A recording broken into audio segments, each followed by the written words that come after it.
वाराणसी से जहां भाजपा प्रत्याशी त्रिभुवन राम ने किया पत्रकार वार्ता। जी हां, खबर है यूपी के वाराणसी जिले से, जहां अजगरा विधानसभा क्षेत्र से भाजपा प्रत्याशी त्रिभुवन राम ने नामांकन के बाद पत्रकारों से विशेष वार्ता की। देखिए इस खास रिपोर्ट में।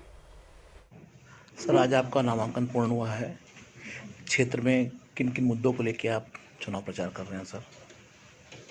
क्षेत्र में जो मुद्दे हैं वो आत्मनिर्भरता का सबसे बड़ी बात यह है कि लोगों को आत्मनिर्भर बनाना है।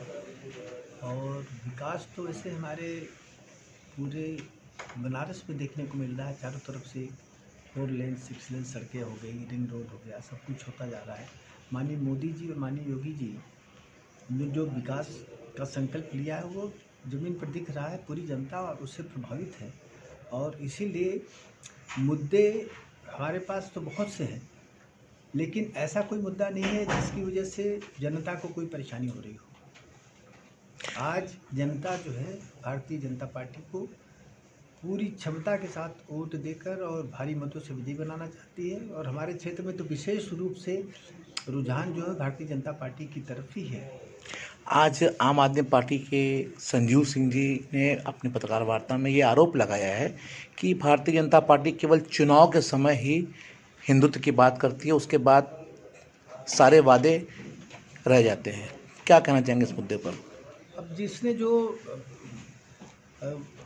किसी के विरुद्ध जो भी उन्होंने आरोप लगाया हो, लेकिन वास्तविकता ये है कि सरकार जब बन जाती है तो सरकार सबका प्रतिनिधित्व करती है।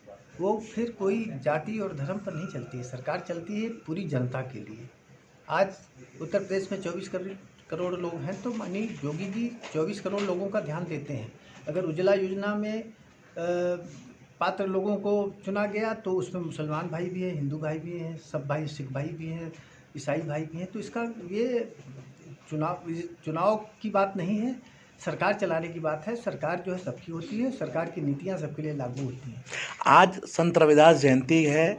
आज वाराणसी में संत रविदास की जन्मस्थली पर प्रियंका वाड्रा भी आई हैं, संजीव सिंह भी आए हैं और योगी जी भी आए हैं। क्या लगता है कितना असर पड़ेगा इसका चुनाव पर? ये तो आपको 10 मार्च को देखने को मिलेगा। ये बात तो जो आप कर रहे हैं, माननीय योगी जी ने तो वहाँ पर ऑडिटोरियम बनवा दिया और बहुत बड़ा हॉल बनवा दिया। और बाकी लोगों ने क्या किया था वहाँ पर? किसी ने कुछ किया हो तो केवल चुनावी मुद्दे लेकर वहाँ पर आ जाना कि नहीं हम शेड्यूल कास्ट को उससे प्रभावित कर लेंगे, ये कदाचित उचित नहीं है किसी पार्टी के लिए।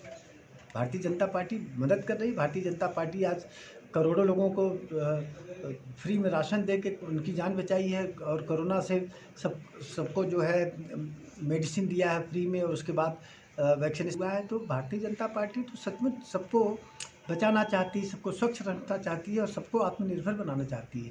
बाकी पार्टीज का इस तरह से कोई मतलब नहीं है। सिर्फ चुनाव तक दिखाई देंगे, उसके बाद दिखाई नहीं देंगे 5 साल फिर। 21 तारीख को अरविंद केजरीवाल आ रहे हैं और ममता बनर्जी भी बनारस में हैं। क्या लगता है कितना फर्क पड़ेगा इस चुनाव में इनके आने से? कोई फर्क नहीं पड़ेगा, आते जाते रहते हैं लोग।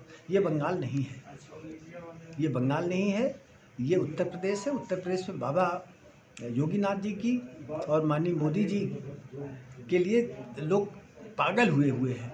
आपने देखा होगा कि 2014, 2017, 2019 में जिस तरह से चुनावी रिजल्ट्स आए हैं, क्या आपको कभी उम्मीद रही होगी? तो ये सब सारी बातें हैं कि भारतीय जनता पार्टी के प्रति लोगों की रुझान है। इसलिए रुझान है कि भारतीय जनता पार्टी के जो नेता हैं हमारे माननीय मोदी जी, और मोदी जी ने केवल हिंदुस्तान में नहीं विश्व में भी हिंदुस्तान को स्थापित कर दिया है।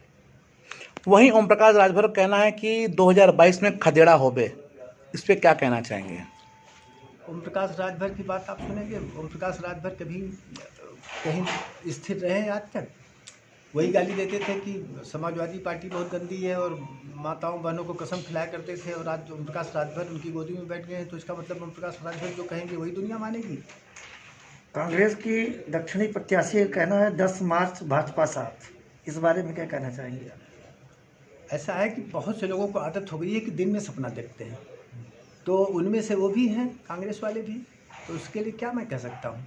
कोई कुछ कहे, हम हर आदमी का जवाब तो दे नहीं सकते। ये प्रजातंत्र है, स्वतंत्रता है, आज़ादी है किसी को भी कुछ बोलने की।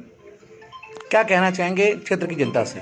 क्षेत्रीय जनता में हमारे प्रति रुझान बहुत है और मैं क्षेत्रीय जनता का जो भी विकास का काम है उनके सुख दुख में मैं हमेशा भागी रहता हूँ। पिछले 10 वर्षों से भारतीय जनता हमारे जो यहाँ के भाई लोग हैं अजगरा के, वो हमको और हमारे कामों को 10 साल से देख रहे हैं, इसीलिए वो तत्पर है, वो उत्सुक है कि मैं किसी तरह से आ जाऊं उनके बीच पे, और मैं आ गया हूं बीच पे और 100% ये आप समझ लीजिए कि एक तरफा पूरा चुनाव है।